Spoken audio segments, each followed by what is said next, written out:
Buenas tardes, bienvenidos al Museo de Arte Miguel Urrutia y bienvenidos a este conversatorio titulado La Tierra como Propiedad, que es la primera sesión del Laboratorio de Creación Libros de Tierra que dirigirá María Buenaventura.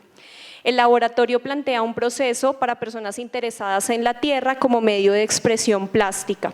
En 5 encuentros, los participantes son invitados a mirar la tierra desde 3 perspectivas: como ser vivo, como medio y como propiedad. En esta primera sesión conversaremos sobre los conflictos, tanto rurales como urbanos, por la propiedad de la tierra. Sobre la investigación de estos conflictos compartirán Lorena Luengas, Sofía González y Juliana Botero, del Centro Nacional de Memoria Histórica, mientras en conflictos entre lo urbano y lo rural intervendrá desde su trabajo y experiencia Elena Villamil, cultivadora urbana. Lorena Luengas es maestra en Bellas Artes con magíster en Museología y Gestión del Patrimonio. Sus investigaciones y proyectos han estado ligados a la reconstrucción de memoria del conflicto y al tema patrimonial enfocado en arquitectura, artes plásticas y hábitat. Es la curadora del eje Agua de la primera exposición del Museo del Centro Nacional de Memoria Histórica. Sofía González es antropóloga y doctora en Antropología Social y Medios Visuales. Ha sido investigadora en exposiciones del Museo Nacional de Colombia, una de ellas, Velorios y Santos Vivos, comunidades negras, afrocolombianas, raizales y palenqueras. Es una de las curadoras del eje Tierra en el guión del Museo del Centro Nacional de Memoria Histórica y coordinadora de la itinerancia de Voces para Transformar a Colombia. Juliana Botero es antropóloga con maestría en Antropología Social, ha trabajado como curadora e investigadora en el Museo Nacional de Colombia y actualmente en el Centro Nacional de Memoria Histórica. También ha sido investigadora en la Biblioteca Nacional. Elena Villamil es chef y cultivadora urbana. Desde hace 10 años siembra en el patio de su casa en el centro de Bogotá, en un tradicional barrio popular, con conflictos de inseguridad permanentes, pero con todas las ventajas del rápido acceso a los servicios de la ciudad. Y María Buenaventura es artista plástica con una práctica centrada en los oficios y relaciones que se crean entre personas y otros seres alrededor de los alimentos. El paralelo entre comer y leer, sembrar y escribir, la materialidad de la tierra y la necesidad de la presencia son esenciales en su obra. Le cedo la palabra entonces a María para que modere la conversación el día de hoy. Bienvenidos. Bueno, muy buenas tardes, gracias por venir. Así pues en un ambiente muy formal de auditorio, comenzamos lo que va a ser un laboratorio de creación. Creo que la que más va a aprender en este encuentro de 10 días soy yo. Hoy, bueno, estamos con Elena, con Lorena, con Sofía, para hablar de los conflictos de la tierra. Pero además a partir de mañana estará Juliana Góngora trabajando con nosotros la tierra, va a estar Cristina Consuegra, Luisa Ungar y varios artistas, Catalina, que está por acá. Eso significa que entre todos podemos pensar lo que significa hacer libros de tierra. ¿Sí?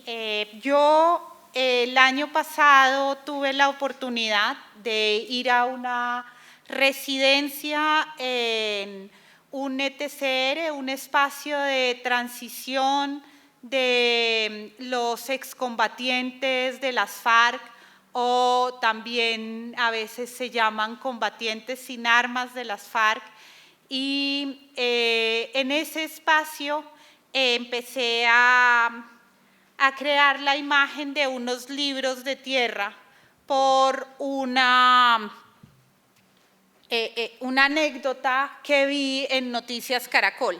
Entonces, espérense, acá resulta que justo antes de que llegáramos nosotros al ETCR, salió en Noticias Caracol que el presidente Duque había visitado ese mismo espacio, le habían pedido durante el encuentro, los excombatientes le habían solicitado saber qué iba a pasar con el acuerdo de 3 millones de hectáreas de tierra que se pactaron para los campesinos, no solamente para los excombatientes. Y no se llegó a nada. Se sabe que en el fondo de tierra solo hay 200.000 hectáreas y que este acuerdo es muy difícil que llegue a realizarse, pero en cambio estos excombatientes han hecho varios emprendimientos, ¿no? Allá tienen emprendimiento de textiles, emprendimiento de ebanistería y tienen un emprendimiento de carpintería. Y entre todos, además, como no es gracioso, ¿no? Y yo creo que todos sabemos lo que es la burocracia. Ellos no pueden pedir que una tierra les sea asignada porque no se les aprueba un proyecto productivo, porque no tienen tierra. Y no les pueden aprobar el proyecto productivo porque como es con relación a la tierra y no tienen tierra, pues no les pueden aprobar el proyecto productivo. Entonces, entre las 200 personas, dando una cuota, alquilaron una finca y también tienen un emprendimiento de agricultura. Pero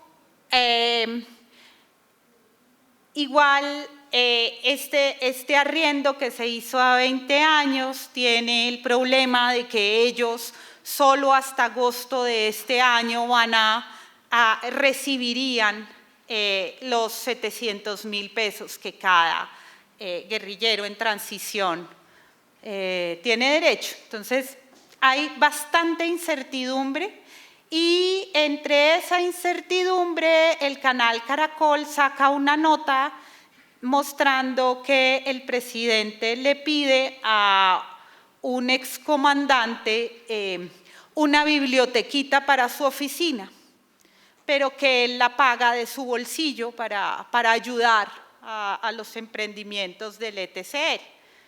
Y cuando yo llego están haciendo la biblioteca. Esta es la biblioteca en proceso.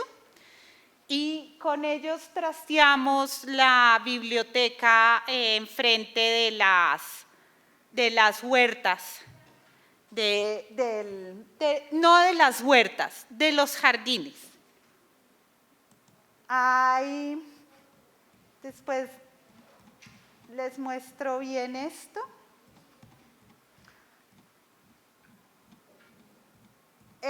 Este es el ETCR de Pondoris, tal como se planeó, tal como se aparece en las primeras fotografías. Si ustedes ven, es una cuadrícula muy bien pensada desde la ciudad, ¿no? Es quitar todo el monte, hacer cuadrícula, las construcciones son en lámina de asbesto, y pues que es muy fácil de montar rápido y pues no se haya demostrado que tenga problema alguno, solo que las láminas tienen un letrero que dice que para manipularlas, por favor, tápese todas las vías respiratorias. Y esta es la fotografía de cuando nosotros llegamos. En estas vías mínimas, cada persona sembró plátano, yuca, maracuyá, tomates, plantas que cumplen dos funciones. Esto no se llama huerta, esto es jardín. Huerta es algo muy grande, ¿no? Para mí de la ciudad esto era una huerta. Para ellos esas matas de plátano y yuca, y eso es apenas un jardín minúsculo que tienen frente a sus casas. Para mí estas dos fotografías son muy discientes de el choque de pensamiento entre lo que se planea en la urbe y lo que efectivamente se necesita en los lugares. Las matas de plátano fueron sembradas no solamente no por comida, sino por la luz del sol, por el calor inclemente que calienta estas láminas y estos techos terriblemente durante todo el día. Y efectivamente donde hay las matas de plátano, pues el ambiente es completamente distinto. Entonces, a partir de eso, trasteamos la biblioteca por estos jardines y empezamos a sobreponer estos dos conocimientos. El de la ciudad, con el que se requiere en la ciudad, con la lámina perfectamente pulida. Esto es roble del lugar, y las bibliotecas que crecen frente a sus casas, que son las bibliotecas de un saber muy antiguo, ¿no? Como para mí son dos libros superpuestos.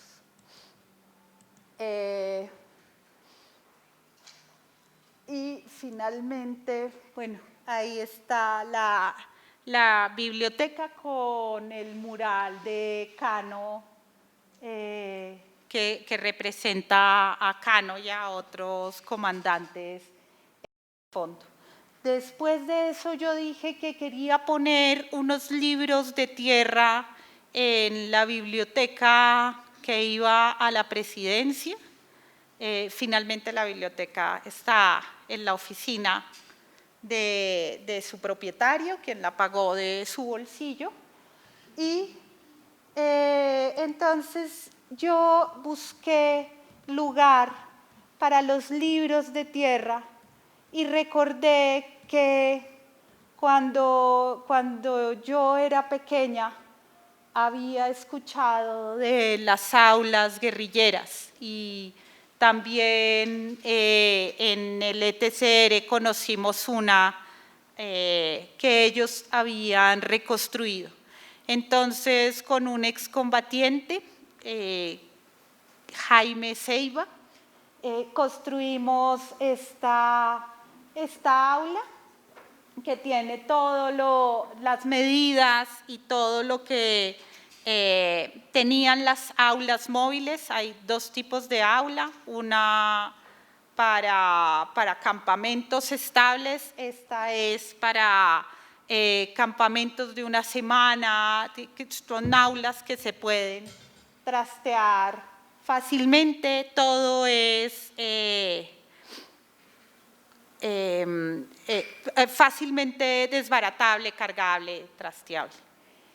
Entonces, ahí también hablábamos como de los choques entre los conocimientos, ¿no? ¿A qué llamamos nosotros conocimiento? Y es bien particular estas aulas porque allí se habló de poesía. Me decía una profesora, una persona que fue profesora en las FARC, que ella siempre que iba a dar clases llevaba poesía y hacían noches de poesía porque le daba muchísimo miedo porque la guerra deshumaniza. Entonces, era la única forma que ella encontraba de que ese estar apropiado de un arma no deshumanizara por completo a los guerrilleros, era poder dar poesía. Pero en estas aulas se enseñaron a hacer bombas, se enseñó a manejar armas, se enseñó poesía, se discutieron noticias, es todo el rango conflictivo que es la educación, ¿no? Uno siempre piensa que la educación desde un solo lado, la lectura desde un solo lado, ¿no? Y como me dijo Lorena cuando fue, me dijo, uno no sabe a qué tipo de adoctrinamiento estuvo sometido en el salón de clase, ¿no? Entonces, pues el libro es también una cosa muy amplia que puede hablar tanto del deseo de de nosotros, de ser humanos, como comprendemos el humanismo, de compartir, anteponer los principios a la codicia, explorar, investigar, generar preguntas, como también es una fuente de adoctrinamiento.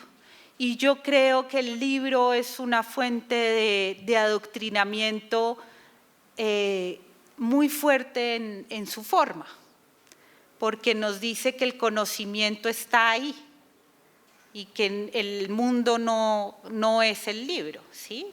Como nos decía Martín von Hildebrand, que ha vivido, es un antropólogo que ha vivido mucho tiempo en el Amazonas, la vida entera, 60 años. Nos decía que un sabio, creo que un sabio, Huitoto, le preguntó: es verdad, a mí me han contado, pero yo no creo, Martín, que eso sea verdad, que ustedes allá en donde viven, cuando los niños cumplen 5 años, ya los encierran para siempre, y a eso le llaman educación. Y Martín le dijo: pues sí, sí. A partir de los 5 años uno coge al niño, lo sienta, lo pone frente a un libro y lo encierra. Entonces, pues vamos a ver a partir de esta aula yo hago estos libros de tierra y con Jaime, con el excombatiente, fue un espacio que fue muy bello, porque fue muy del corazón para los excombatientes, como la demostración de que había para ellos, la demostración de que había una lucha política, pero también pues un sitio de mucha confrontación para otras personas. Y me pasó algo para mí muy diciente con los libros, que eran así, desbaratados, sembrados con musgo, hechos de tierra y arcilla cruda. Y es que Jaime dijo: no, esto era tal cual como mis libros, porque yo los cargaba días y me mojaba y ellos iban enrollados en mi bolsillo. Y otro señor, en cambio, se puso muy bravo, furioso al ver los libros, y dijo que eso hablaba muy mal de la guerrilla, porque allá todo era impecable y que él mantenía los libros impecables, pasara lo que pasara, y que estos no eran tan arrugados como yo los mostraba. Eso era como algo que demeritaba su relación con el conocimiento. ¿Cómo es nuestra relación con el conocimiento? ¿Cómo es la relación con la tierra? Normalmente pareciera que nosotros, los que hemos crecido en la ciudad, no tenemos relación con la tierra, y yo creo yo sé que hay una relación muy profunda y que todos nos acordamos de los ríos como estén, ¿sí? Yo me acuerdo de crecer al lado del río Bogotá y de lo mucho que he querido el río Bogotá, ¿sí? Porque mi colegio era cercano al río. Y yo jugaba muchas veces, iba a la finca de unas amigas que quedaban cercanas al río, y era mi río, como esté. También recuerdo el solar de mi abuela, subirme al palo de mango, comer mangos, subirme al palo de guayaba, lo muchísimo que aprendí de mi cuerpo y de matemáticas y de física y de sabores y de olores y de estaciones del año, cuando había guayabas, cuando no había guayabas, cuando había naranjas, cuando había nísperos, el enorme conocimiento que hay ahí y que luego no pude reconocer como conocimiento. Y es una relación muy profunda. Mi mamá me enseñó, mi mamá que está ahí, Me enseñó a sumar, sobre todo me enseñó a restar, porque nunca pude entender por qué al cero se le podían quitar números. Y ella con toda la paciencia del mundo me enseñó qué era eso de restar cuando había ceros. Y me enseñó a comer. Me enseñó a comer ajiaco, frijoles, albóndigas. Me enseñó el mundo de todas las formas posibles. Y de esa casa, de mi papá y mi mamá, me gradué yo, no solamente de la universidad. Entonces, quiero hablar de esa relación con la tierra y de la expropiación que hemos sentido de la tierra todos. Porque uno pensaría que solamente le han quitado la tierra a unas personas. Pero como me enseñó también mi mamá, en el Capital está muy claro que la base del sistema económico en el que vivimos es no tener nosotros los medios de producción, estar separados de la tierra. Estar separados de la tierra no solo ha implicado estar separados como propietarios, sino como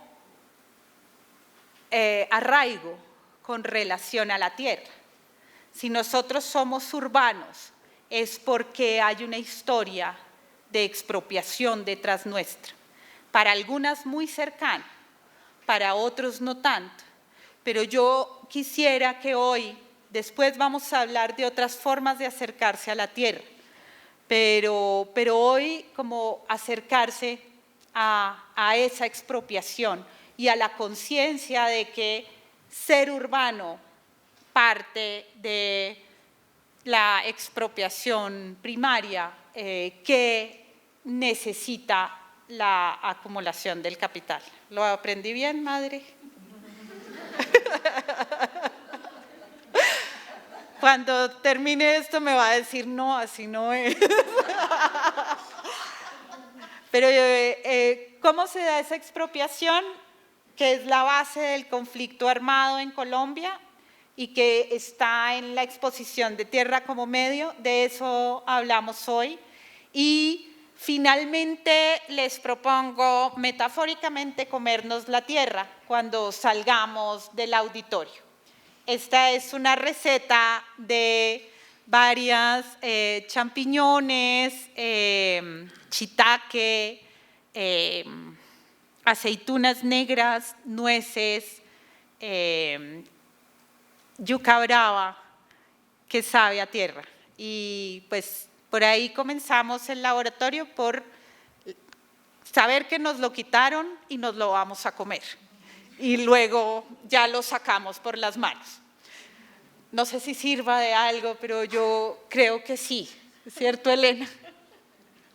Va ahí comiéndonos la tierra, volvemos a hacer la nuestra. Gracias. Empieza Lorena a hablar de qué es la propiedad. Bueno, entonces, después de esta introducción emotiva, y digo emotiva porque siento que tienes razón. Creo que detrás de todo, pues no de todos, pero de muchos de los que estamos en lo urbano, hay un desarraigo producido por un desplazamiento anterior. Y entonces, pues eso es muy interesante. Yo quería empezar, sí señora, la grande, la 18. 18. Esa. Sí señora. Entonces, yo quiero empezar, porque cuando en la conversa de nosotras salió uno, entonces Lorena empieza con la propiedad, yo, miércoles, la propiedad. Entonces yo me fui para donde unos abogados y les dije, bueno, necesito ayuda porque me pusieron la tarea de la propiedad. Y yo, ¿cómo voy a hacer esto? Y pues resulta que sí hay mucho que decir y hay mucho que tejer con respecto a la propiedad. Entonces, yo saqué la definición de la RAE de la propiedad. Nos sirve un chorro porque dice derecho o facultad de poseer alguien algo y poder disponer de ello dentro de los límites legales. Listo. Hay otra. Cosa que es objeto de dominio sobre todo en su inmueble o raíz. Yo, listo. Y entonces, pues este es un tema que yo no he trabajado desde los documentos, sino he trabajado desde la otra noción de lo que nos pertenece, y son los procesos identitarios, el reconocimiento de lo que somos a partir de nuestros contextos.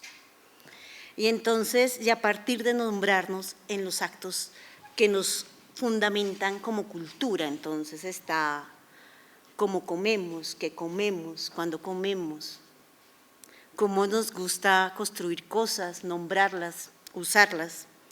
Y entonces fue muy chévere porque de una conectó con el caso que yo les decía desde el comienzo, pero hablemos de Buenaventura, hablemos de Buenaventura. Y entonces les traigo una pieza de la exposición. Y la pieza de la exposición es la Galería de la Resistencia de Buenaventura. La Galería de la Resistencia de Buenaventura nació desde el proceso de formulación de un informe del Centro de Memoria. Este informe se hizo de la mano con los procesos que llevaban las comunidades en Buenaventura. ¿Eso qué quiere decir? Quiere decir que se usan los conceptos y las formas que tienen las comunidades para nombrar lo que les está pasando. Entonces, ellos tienen un centro que se llama Desterritorialización Material y Simbólica. Entonces, ya les voy a explicar qué es eso.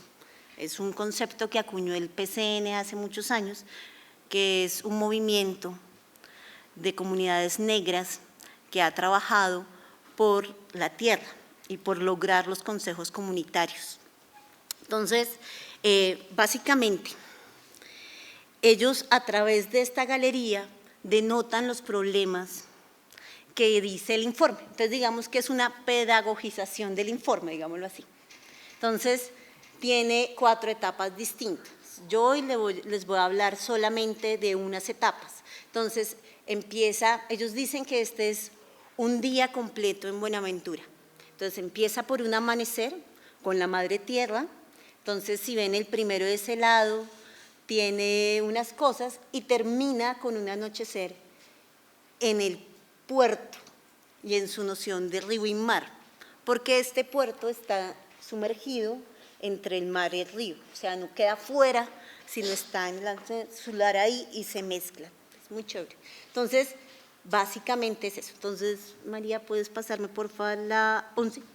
Entonces, bueno, la primera parte es cómo se conectan los ríos al mar y cómo ellos ven a esta tierra como su mamá, su madre tierra.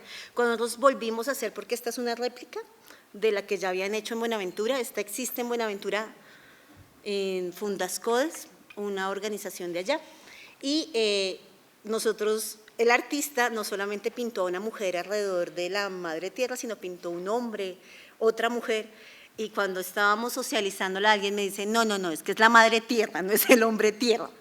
Ahí hay una reinterpretación, sí señor. Entonces la madre tierra, que es como todo lo que tienen, y empiezan a explicar cómo se ha ido expropiando.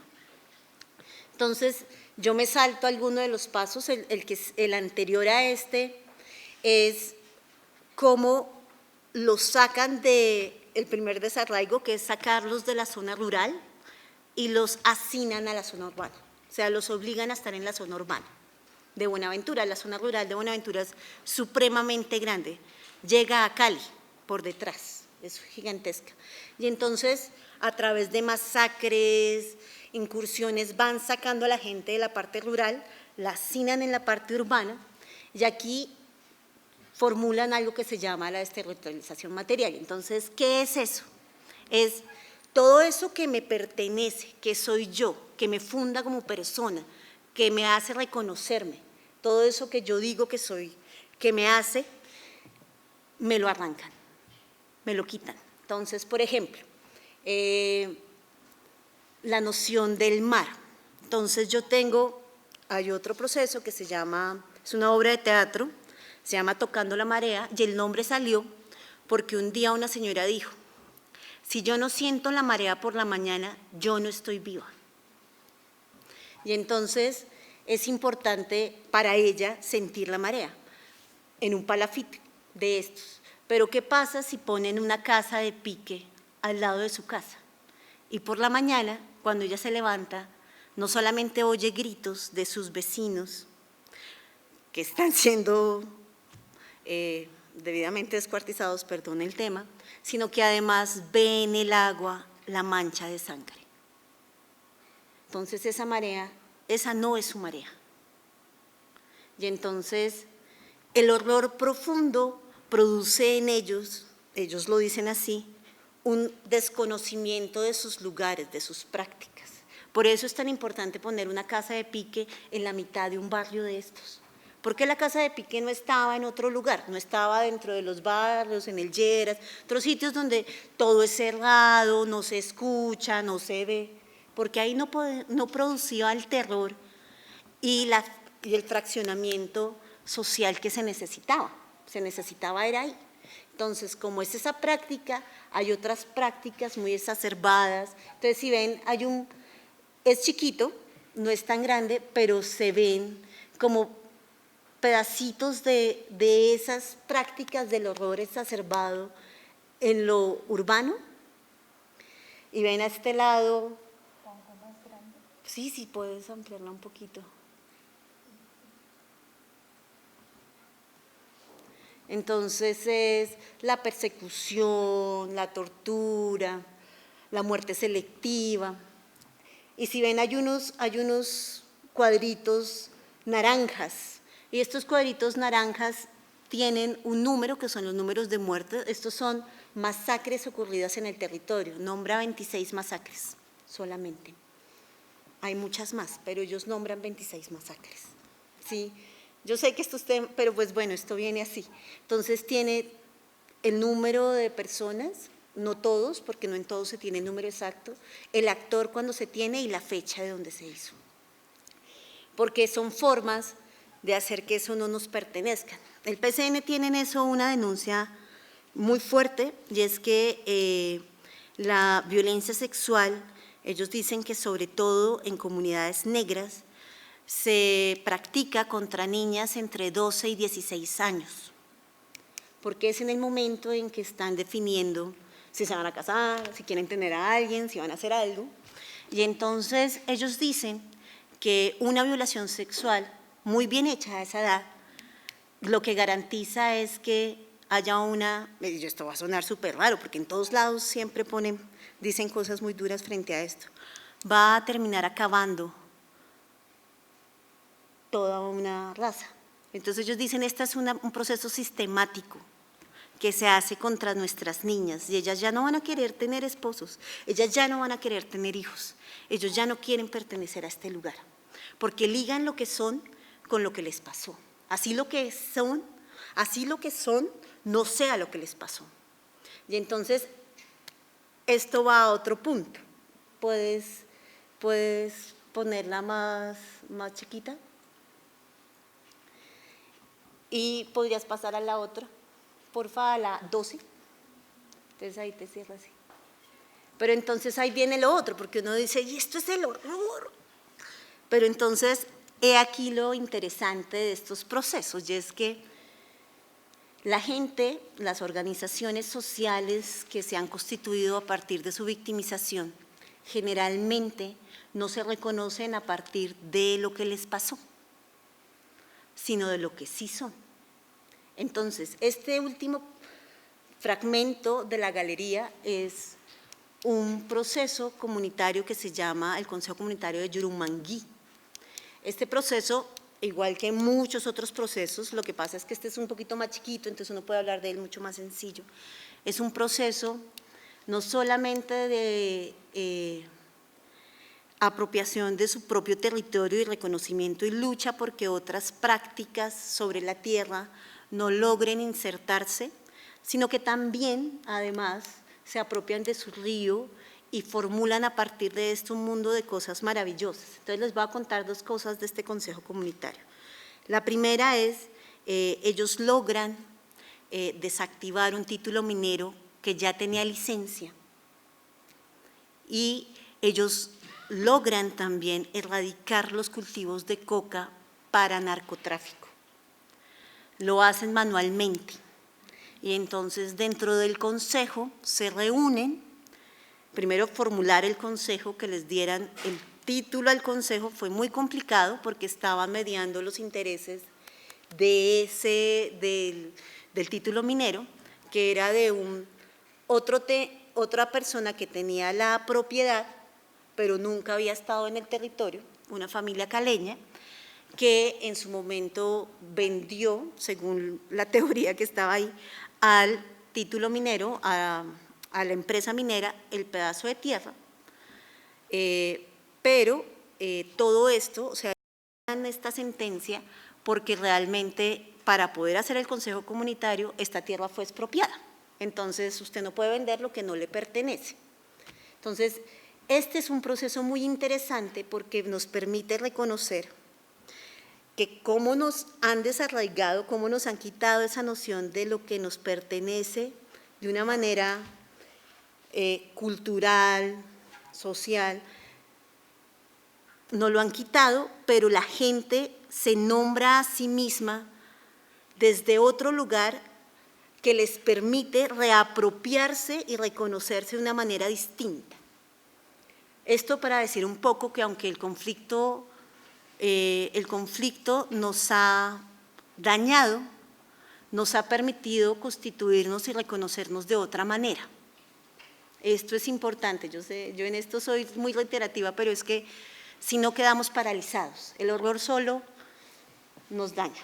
Entonces, les propongo escuchar un fragmento de una pieza que una de las constructoras de la pieza está aquí con nosotros, es Juli, para que escuchemos un fragmentico.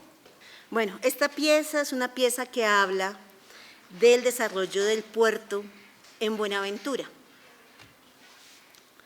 y de las nociones de desarrollo de las comunidades negras de esta zona y cómo se usa la guerra para permitir que se hagan proyectos de estas, como proyectos gigantescos que benefician al capital, pero a las comunidades que viven en estos territorios las dejan sin nada. Este territorio tuvo colpuertos a finales de los 80, no mentiras, a finales de los 90, es expropiado porque esto fue Gaviria, creo que fue quien hizo esto, y dice que pues no se le ha dado un buen uso al puerto, que es mejor que el puerto se maneje de manera privada. Y entonces esto le acarrea a la gente un mundo de complicaciones. Entonces empiezan a construir un megapuerto gigantesco, que primero pues saca un mundo de lindes, saca un mundo de gente, pero también que expropia a la gente de su mar, porque usted ya no puede pescar en unos sitios porque vienen los grandes buques, entonces hay que priorizar que el buque grande entre, pues usted no pesque aquí. Pero también además pues usted no puede vender ciertos productos en ciertos lugares y entonces la gente a través de esta pieza cuenta qué le hicieron y qué está haciendo con lo que le hicieron, que es importante. Entonces era eso.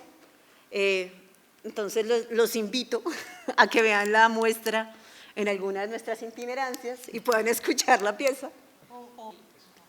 Y para cerrar, quería entregarles una carta. La carta. Entonces, esta carta es una nota.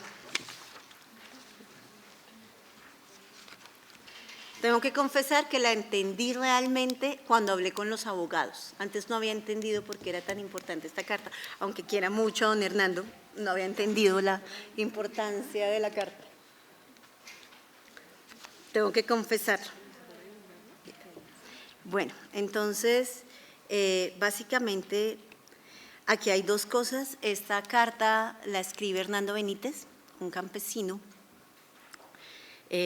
que está pidiéndole al ministro de Justicia que por favor reconozca sus derechos de tenencia, sus derechos de uso de la tierra, porque algunos, cuando ya ven mejoras, vienen a decir que son de ellos, cuando se le pide a quien debe regular esto, que ponga cartas en el asunto, entonces llega con el SMAT, pone cartas en el asunto, los saca corriendo de la tierra, pero además accidenta a algunos de los campesinos y mata a uno de los campesinos.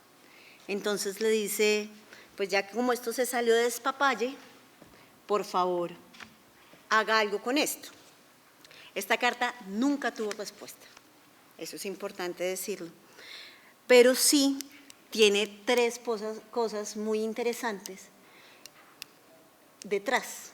Lo primero es que ellos no tenían la propiedad, ellos están diciendo que tienen el derecho de uso, o sea, realmente tenemos un cierto tiempo usando esta tierra, ya podemos pedirle al Estado que depure la información frente a este terreno, nos construye una escritura, pero en este momento entonces resulta que ya no podemos ser poseedores de la tierra, porque pasamos de ser los que estamos en derecho de uso a ser personas que de alguna manera estamos ocupando la tierra de otros.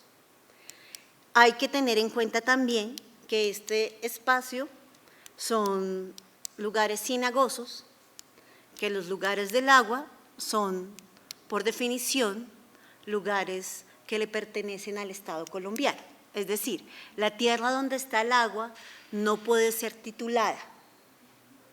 Por eso tanta gente le gana tierra al agua y entonces van secando el agua de alguna manera y entonces pueden ir corriendo los lindes de la cerca hacia otro lugar, o ya sea el río o ya sea la ciénaga. Pero entonces pone en tensión tres procesos distintos. Esta tierra tenía una tenencia anterior según la gente que le va y le dice a don Hernando que ya tenía un proceso anterior.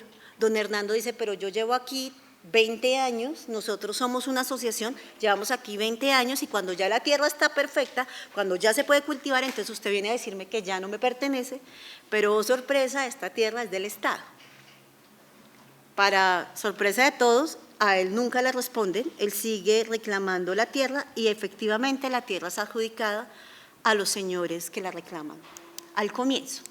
Pero es muy interesante porque es la posibilidad de reconocer el valor de la ley y del documento. Yo quería cerrar con eso porque me parece que es interesante cómo un campesino se apropia de un mecanismo, lo construye y lo vuelve propio y con eso trata de usar el sistema. Vuelvo y digo, don Hernando y su asociación todavía no tiene tierras, las que tiene la ha comprado, pero aún así es un mecanismo interesante de apropiación. Y eso sería. Bueno, entonces, buenas tardes, bienvenidos, bienvenidas. Yo les quiero contar de otra pieza de esta misma exposición que voy a, porque no sé que todos no la vieron, no sé quién la vio, pero cuento rápidamente en qué contexto surge. Fue la primera exposición, se llama Voces para Transformar a Colombia y fue la primera exposición del Museo de Memoria Histórica de Colombia, que por ahora pertenece al Centro Nacional de Memoria Histórica. Esa exposición estuvo primero en la Feria del Libro de Bogotá el año pasado, en abril hasta comenzando mayo, Y luego estuvo en la fiesta del libro en Medellín en septiembre del año pasado, y este año pues sigue viajando. Estas fotos que les voy a mostrar son de un pedacito, así como las imágenes de la Galería de la Resistencia que mostró Lorena, de pedacitos de esa exposición. Entonces yo, por solicitud luego de la conversación con María, me voy a enfocar en el tema del despojo. Algo que ocurre justamente cuando se logra robarle agua a la tierra o robarle tierra al agua, ya no sé eso cómo es que digamos los mecanismos para despojar la tierra y no el agua, o sea, como el agua es del Estado, ¿cierto? Pues despojarla es mucho más difícil. Pero una vez se vuelve tierra, ya hay, digamos, bastante sofisticación en los mecanismos para despojarla. Entonces yo les voy a mostrar un ejemplo de uno de esos mecanismos que pues ya digamos, lo han estudiado mucho. Francisco Gutiérrez ha estudiado mucho ese fenómeno, en principio pues asociado a los grupos paramilitares, pero no únicamente.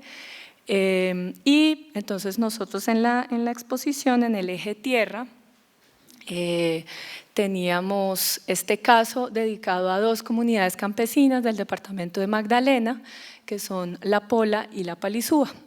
Y queríamos hablar de pues la relación que tienen estos campesinos con su tierra, con los bienes colectivos, lo que han construido conjuntamente. Y queríamos también tratar de mostrar esos mecanismos del despojo. ¿Cómo hacemos para contarle a los visitantes de la exposición y del futuro museo cómo es posible que a la gente le roben la tierra y que luego pues, esos nuevos dueños aparezcan como dueños legítimos? Entonces creamos esta pieza que es esa como lámpara que ustedes ven en el centro de ese espacio que llamamos la maraña. Esta maraña, sigue aquí, tenía digamos dos caras. Una era de las alianzas para el despojo. Ustedes pueden ver acá que la idea era que los visitantes de la exposición un poco entraran dentro de la maraña y esto era lo que se encontraba en digamos, este tejido que buscaba ilustrar, trataba de mostrar cómo es ese entramado de alianzas que hacen posible el despojo de tierras.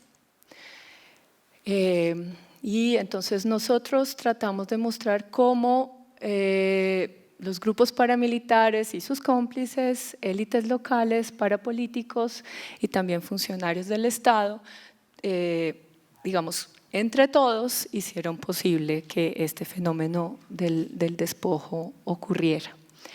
Pero también pues, queríamos enfatizar que asimismo existen alianzas para la lucha por la tierra y para la restitución, digamos, es como la otra cara de la moneda que también es fundamental enfatizar. En ese caso, tratamos de mostrar cómo las organizaciones campesinas, también las instituciones públicas, organizaciones de la sociedad civil, se juntan para hacer posible que haya también la propiedad de la tierra, digamos, siguiendo un poco ese mensaje que tenía Anuk, que era la tierra para el que la trabaja. Entonces, lo que yo quiero mostrarles es cómo llegamos a la creación de esa pieza, ¿sí? Como un poco el detrás de cámaras de la producción de esta pieza. Como les contaba, la pieza se llama La maraña de alianzas para el despojo y la restitución de la tierra. Esa idea de la maraña surge de revisar muchos documentos, mucha información que hay escrita sobre este tema. Entonces les quiero pues, mostrar y leer digamos, solo un fragmento de esta noticia que digamos, resume qué era lo que pasaba con este tema del despojo. Entonces, esta es una noticia del Espectador del 11 de junio de 2017. Entonces, las alianzas hechas entre paramilitares y políticos le permitieron a Jorge 40 hacerse a la contratación pública en infraestructura, salud y otros rubros. Las autoridades también han logrado establecer que funcionarios regionales del extinto INCODER fueron claves para que la máquina de despojo de Jorge 40 fuera una realidad. A su vez, el jefe paramilitar acogió como uno de sus testaferros a Tuto Castro, quien se hacía pasar como un reconocido ganadero de la región. Sin embargo, en 2010 su imagen se vino a pique cuando su hermano, el ex senador Jorge Castro Pacheco, fue condenado a 7 años de prisión por sus nexos con paramilitares. El Tuto Castro se desmovilizó en marzo de 2006 en Valledupar, Cesar, pero nunca se postuló a la Ley de Justicia y Paz y permaneció prófugo hasta el 10 de octubre de 2012, cuando fue capturado en Barranquilla. La mano derecha de Jorge 40 aceptó cargos por desplazamiento forzado y por asociarse con grupos paramilitares, entre otros. Tuto Castro, a quien las autoridades le atribuyen el despojo de cerca de 10.000 hectáreas en el Magdalena, se acogió a sentencia anticipada y fue condenado a 8 años de prisión. No obstante, duró un poco más de 2 años tras las rejas y le fue concedida la prisión domiciliaria. Entonces, digamos, a mí todavía, cuando les cuento esto, yo todavía me pongo un poquito nerviosa, ¿sí? Porque esto me da un poco de susto, estar usando nombres propios, ¿sí? En público. Y ese fue un reto al que nos encontramos al plantear, al hacer esa maraña de alianzas y ponerla, digamos, ante el público general. La entrada era pues para todo el mundo que pudiera entrar a la Feria del Libro o a la Fiesta del Libro en Medellín. Pero entonces, pues, los abogados, otra vez, esto era, digamos, todo esto que les estoy contando, el hablar de esas 2 comunidades campesinas, de la Pola y la Palizúa, pues tiene que ver con que hay procesos legales de restitución, de reparación en curso, en los cuales el Centro de Memoria interviene, y ahí pues nosotros en el equipo curatorial nos juntábamos con los investigadores del centro, nos seguimos juntando con los investigadores del centro, pues para realizar, digamos, estas piezas de una manera adecuada, usando información bien sustentada. Y una fuente fundamental son las sentencias. De leer estas sentencias, esta es una sentencia de un juez, emitida por un juez. De ahí surge la idea de la maraña, porque les voy a leer solo unos fragmenticos. Estos son documentos normalmente muy largos, bastante complejos, pero es para que se den cuenta ustedes de a qué tipo de información nos estábamos enfrentando. Entonces, por ejemplo, esta es la sentencia contra el Tuto Castro, ¿sí? Augusto Castro, que era el hombre que se menciona ahorita en la noticia del Espectador. La Fiscalía atribuye al encartado el hecho de haber adquirido dudosamente los predios de La Boquilla, Providencia y Santa Martica por tomar posesión irregular de las mulas y las mulas de Altamaceras, todos esos son nombres de predios, por hacer amenazas y servir como comisionista para la adquisición de los predios La Unión, Milagros 1 y 2, La Isla, La Divisa, Manzanares, la parcela de Pedro Jaraba y predios de Edgar y Eduardo Molina, y también destaca su participación en la negociación de los predios en la vereda del Canal, en especial el Carmen, La Lucha y el Mejoral, y los predios de Edrulfo Escobar de la Cruz, llamados Canal, Las Miradas y Caquetá, ubicados frente a Santa Martica. Para desentrañar el papel que cumplió Castro Pacheco en la ejecución de estos comportamientos, se dividirá el estudio por sectores siguiendo la lógica empleada por la Fiscalía en la formulación de cargos. Y bueno, y empiezan a narrar casos, ¿sí? A partir de testimonios de personas que fueron despojadas. Entonces, solo les quiero leer otro pedacito. Entonces, miren, dice, por ejemplo, Irene Gutiérrez explicó en su declaración que su hijo fue el encargado de acudir a la reunión celebrada en la parcela de Toño Avendaño, en la que las AUC, las Autodefensas Unidas de Colombia, le indicaron a los moradores de la Palizúa, esta comunidad campesina que les menciono, que eran en su mayoría colonos, que debían abandonar los predios en 15 días, y a los propietarios se les informó que se les comprarían sus derechos. Contó que se vieron en la necesidad de abandonar su propiedad en 1985 a causa del grupo guerrillero ELN y que posteriormente ocupaban el lugar colonos que a su vez fueron desalojadas por las AUC. Pero sus expectativas de retornar fueron cercenadas cuando fue compelida a venderle al procesado por un precio que a su parecer no fue justo. Otro caso, digamos, sigue el testimonio. Entonces dice, Félix Manuel Contreras Bermúdez explicó que compró el terreno en 1985, es decir, cuando ellos habían tenido que irse, pero sin poder hacer uso del mismo, pues estaba invadido por colonos. Recobró la posesión en 1990 y en 1997 la perdió nuevamente cuando se les advirtió en la reunión hecha, donde Toño Avendaño, que quienes no tenían títulos debían abandonar las tierras en 15 días y a los propietarios se les prometió comprarles sus derechos reales. Explicó que Castro Pacheco lo buscó y negoció el valor del terreno, pero se rehusó a pagar los 50 millones de pesos que estimaban justos. En cambio, solo le dio un cheque por 2.500.000 pesos en el año 2000. Sí, entonces, no sé si esto es, no sé si… ¿500.000 pesos en el año 2000? Sí, frente a 50 millones, que era, digamos, el precio acordado, pero pues todo esto era, digamos, a partir de amenazas, ¿sí? Era todo un sistema en el que la gente, digamos, se veía forzada a aceptar las condiciones que les ofrecían, ¿sí? Pues o es eso, o no le doy nada, o pues su vida corre peligro, digamos. Pero esto fue repetido, o sea, este es solo un caso entre muchísimos casos que están documentados y pues juzgados. En fin,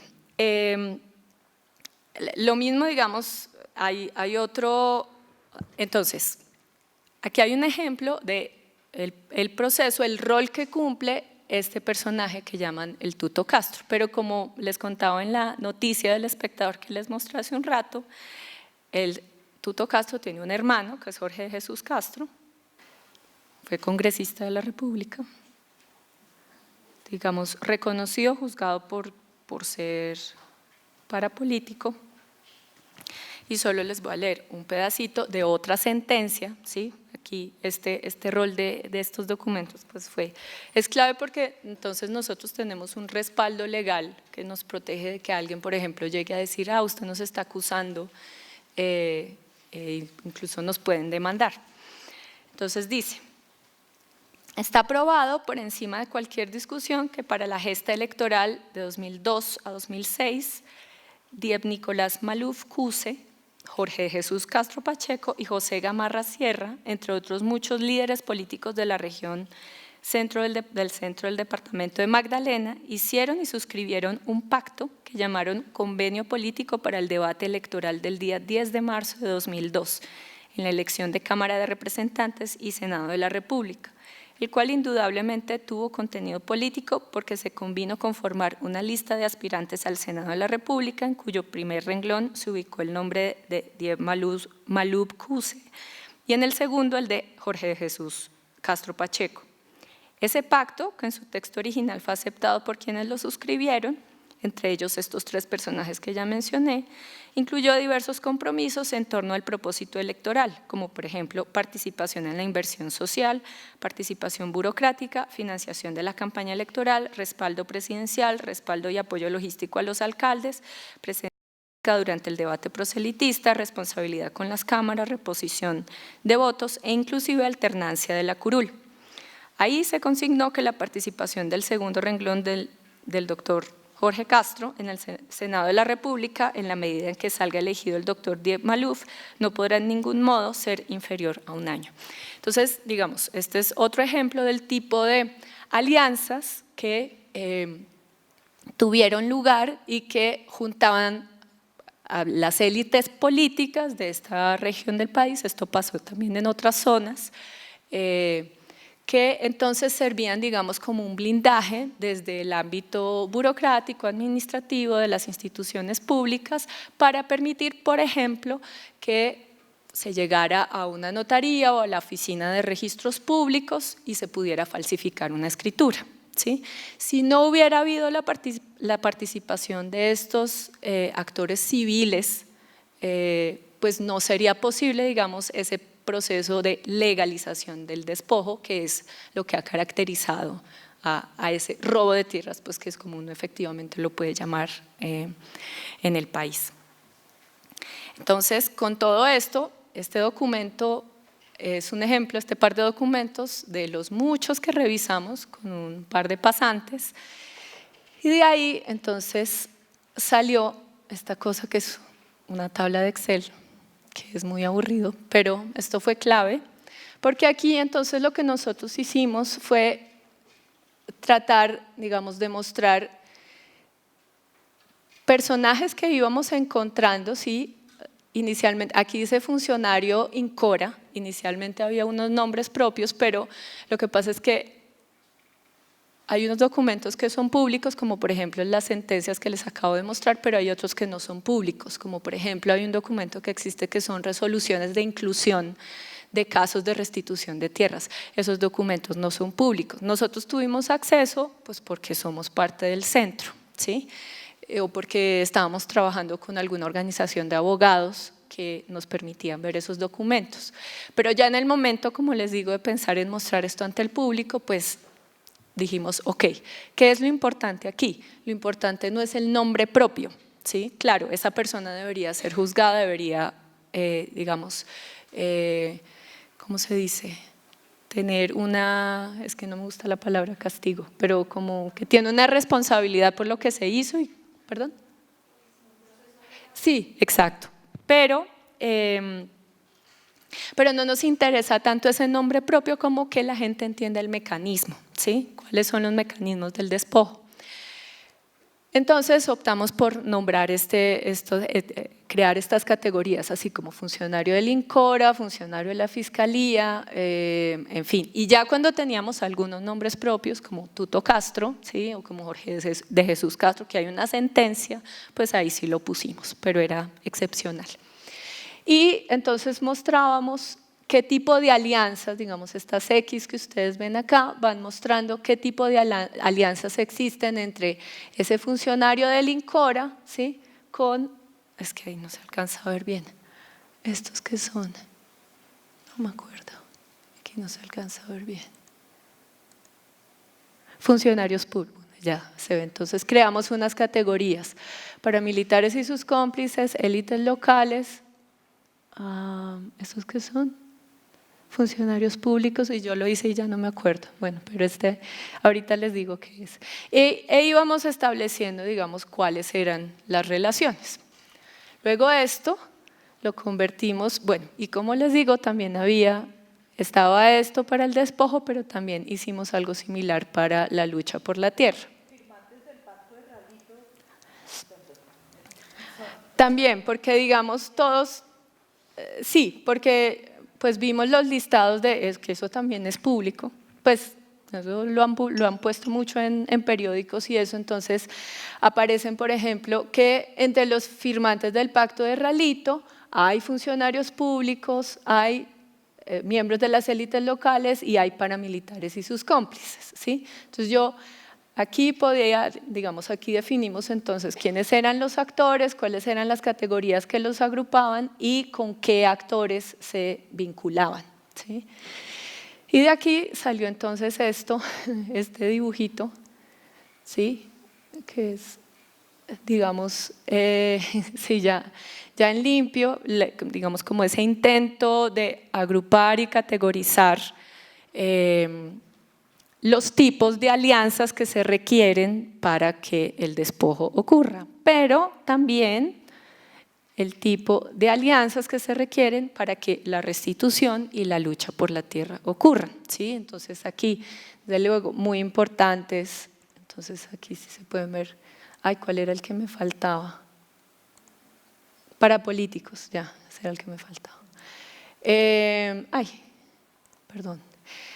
Comunidades y líderes campesinos, ¿sí? Que lo mismo, inicialmente teníamos nombres propios, ¿sí? De campesinos de la Palizúa, campesinos de la Pola, campesinos de varias comunidades del departamento de Magdalena, pues porque ese era el caso enfocado. Pero trabajando con la investigadora del centro dijimos, no es tan buena idea poner los nombres, ya voy a acabar, no es tan buena idea poner los nombres porque puede correr peligro, digamos, estas personas, ¿sí? Entonces no ponemos nombres propios, sino decimos comunidades campesinas. Instituciones públicas, pues hay, digamos, perdón, pero pues, por ejemplo, pusimos el Centro Nacional de Memoria Histórica, entre otros, muy importantes, el mismo INCODER, el mismo INCORA, o sea, así como había funcionarios que la embarraban, había funcionarios que hacían bien su trabajo. Organizaciones de base y pues las herramientas para la restitución, por ejemplo, la Ley 1448, que es la Ley de Víctimas y de Restitución de Tierras. Aquí está la compañera que tengo yo aquí a mi lado, que pues somos un equipo, entonces aquí estábamos ya tejiendo la maraña, ¿sí? Ustedes pueden ver, digamos, la maraña en proceso y pues este fue el resultado en la exposición. Entonces, digamos, yo quiero solo perdón, enfatizar 3 cosas, que era como la intención de esta pieza, de esta parte, digamos, de la exposición. Por una parte, que hay alianzas para el despojo que incluyen actores armados, pero también actores no armados, actores civiles. También que hay alianzas para la lucha por la tierra y la restitución, ¿sí? Está, digamos, el contrapeso, la otra cara de la moneda. La idea de que la gente entrara en la maraña, como ustedes ven en la fotografía, tiene la intención de que nos demos cuenta de que todos tenemos algo que ver ahí, ¿sí? Como ciudadanos colombianos, tenemos todos alguna relación con esa maraña de alianzas, ¿sí?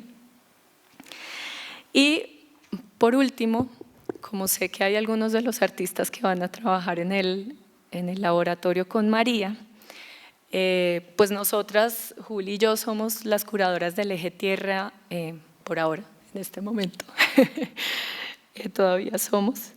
Y pues digamos que este es un trabajo que está en curso, ¿sí? El museo no se ha construido físicamente aún, y nosotros hemos hecho mucho trabajo antes de nosotras, otras personas también, pero todavía queda mucho por definir, por imaginarse cómo es que vamos a decir las cosas que queremos decir en nuestro eje tierra, así como en el eje agua y en el eje cuerpo, que es el otro componente, el otro eje narrativo de la exposición del museo.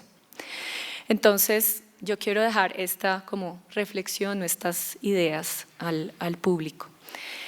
La tierra tiene muchas formas, es barro, tierra, mugre, polvo, sedimento, tiene muchas texturas y colores.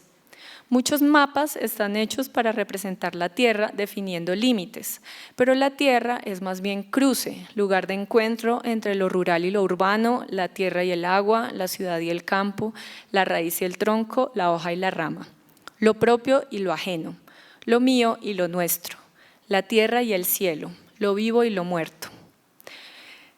Les pregunto por los olores, colores, sabores, texturas, formas, sonidos del arraigo y del desarraigo, por las emociones y las sensaciones del arraigo y del desarraigo. Les pregunto por la forma de los entrecruces, los lugares de encuentro, cómo mostrar lo que es de todos y de cada uno. Y esto es porque, aquí ya concluyo, qué pena que me pasé María, porque es que una amiga me decía, yo soy de Armenia, Quindío, y hace mucho se me perdió el acento. Y una amiga me dijo un día que yo era una desarraigada. Me dijo así y yo me sentí muy mal. Entonces desde este año estoy tratando de ir más a visitar la casa de mi mamá en Armenia.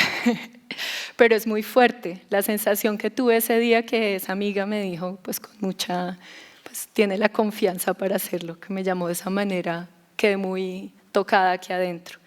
Entonces es a partir de ahí que puse esas reflexiones. Muchas gracias.